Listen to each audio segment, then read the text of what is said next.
All right, welcome to another episode. So I thought I might come into this with a recent experience that I had.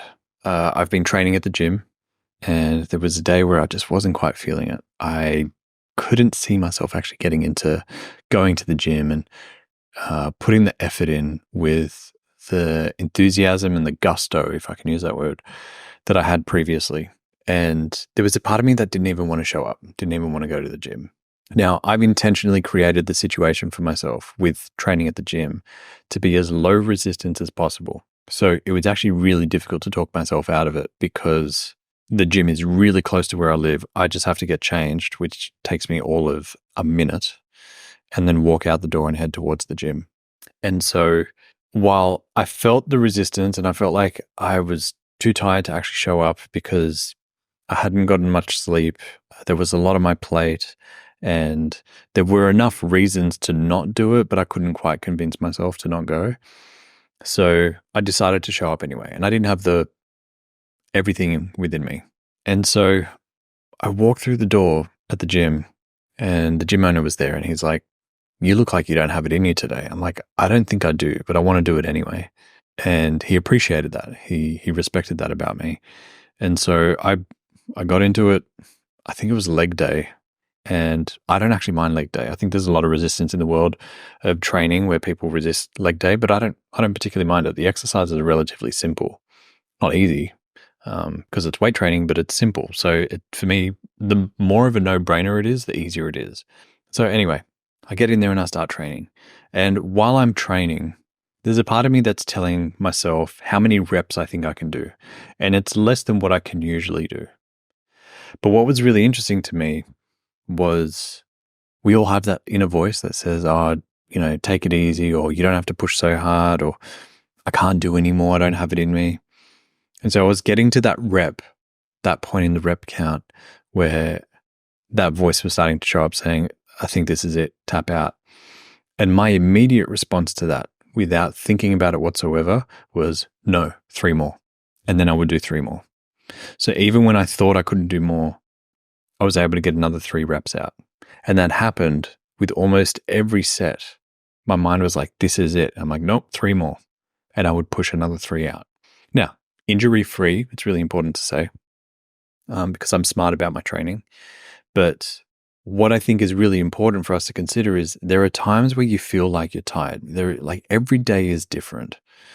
Every day you're going to have a different level of enthusiasm or a different level of inspiration to tackle whatever it is you happen to be tackling. And it's not about showing up with everything you've got from an inspiration or motivation standpoint. I'm not about that. You don't have to fake the motivation. You don't have to fake the inspiration when you feel like you don't have it in the tank. Be honest with yourself. Say to yourself, yeah, I feel like shit. I feel like I don't have 100% today. But just by showing up, and I've got a whole podcast episode just on showing up, so go and check that out. But just by showing up, you've done half of the work. So then it's just a matter of giving it everything you've got that you have that day. There's this great little book by Don Miguel Ruiz called The 4 Agreements. And he talks about having 4 agreements with yourself that you commit to. One of them is don't take anything personally, be impeccable with your words. So, listen to the words that you use when you're talking to yourself.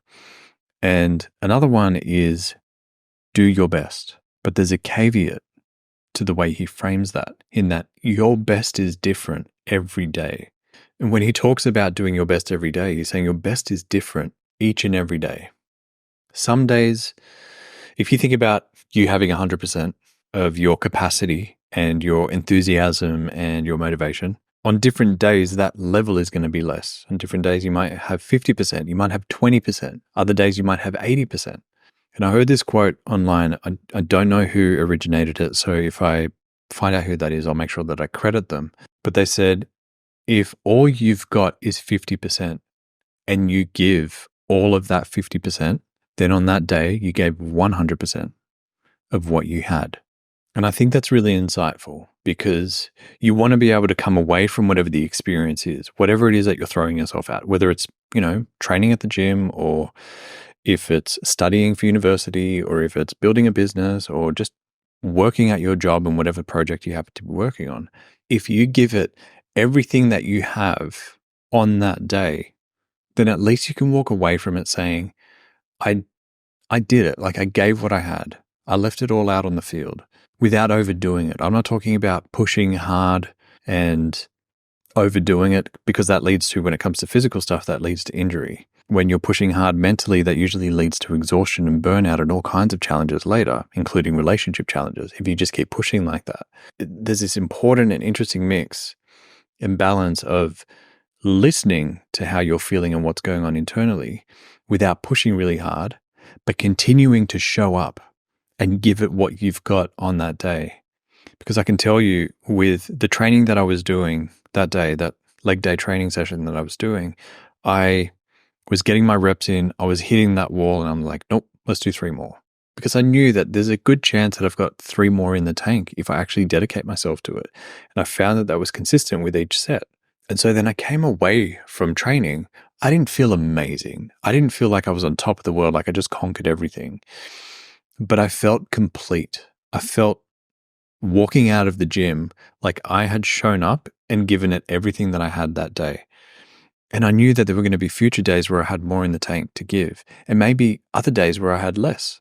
But by showing up that way, I knew that I could walk away feeling complete about the effort and what I put into it.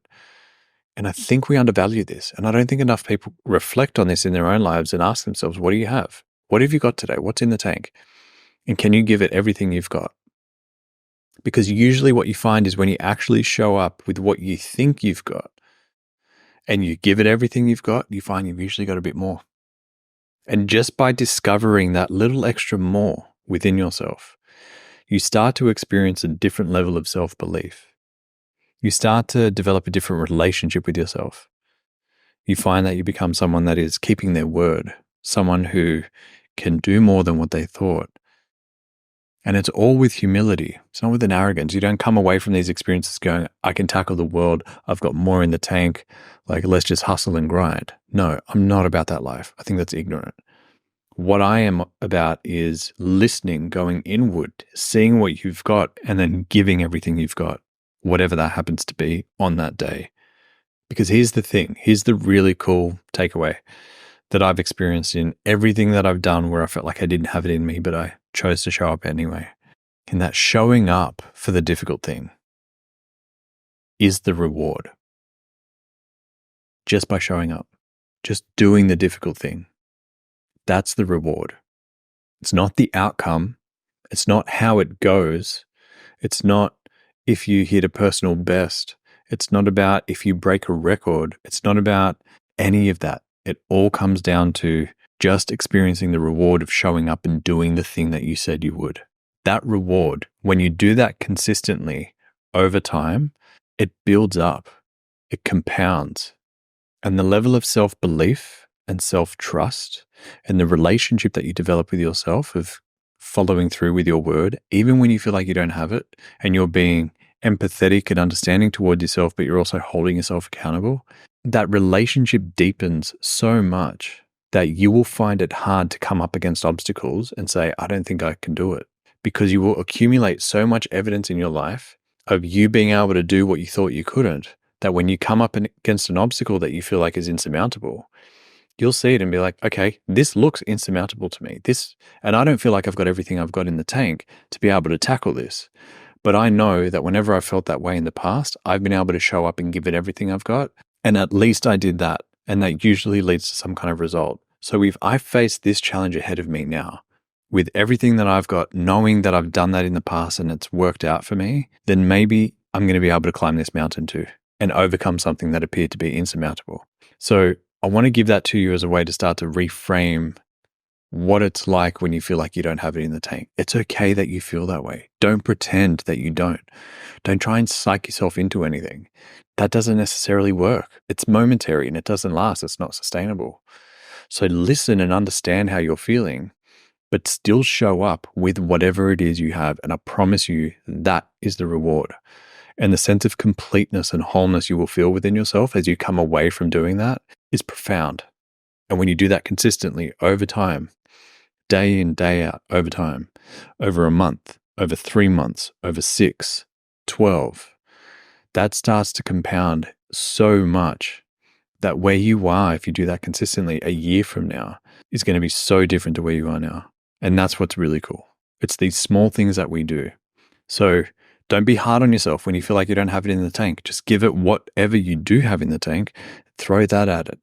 And I promise you, you will get more results than most people because they don't even show up on those days. They're just like, I don't feel like I've got it in me, so I'm not even going to bother. You're immediately ahead of the pack just by showing up with whatever it is you do have, however small that might be.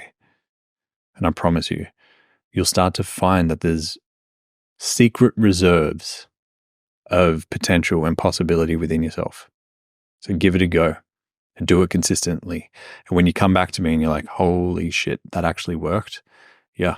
Just because you surprise yourself, not because I'm giving you anything that's magical. It's just that I'm asking you to show up for yourself and you're going to discover some really cool things about yourself. Anyway, short episode. I thought I might keep this short and sweet, but it's a really powerful lesson. I hope that was valuable. If you're getting value from the podcast, please make sure you leave a review. Leave a rating for us on Apple Podcasts or Spotify, wherever you happen to be listening to it, because it makes a huge difference to the podcast reaching more and more people. Anyway, lots of love. Thank you for being here. I'll see you in the next episode. Bye.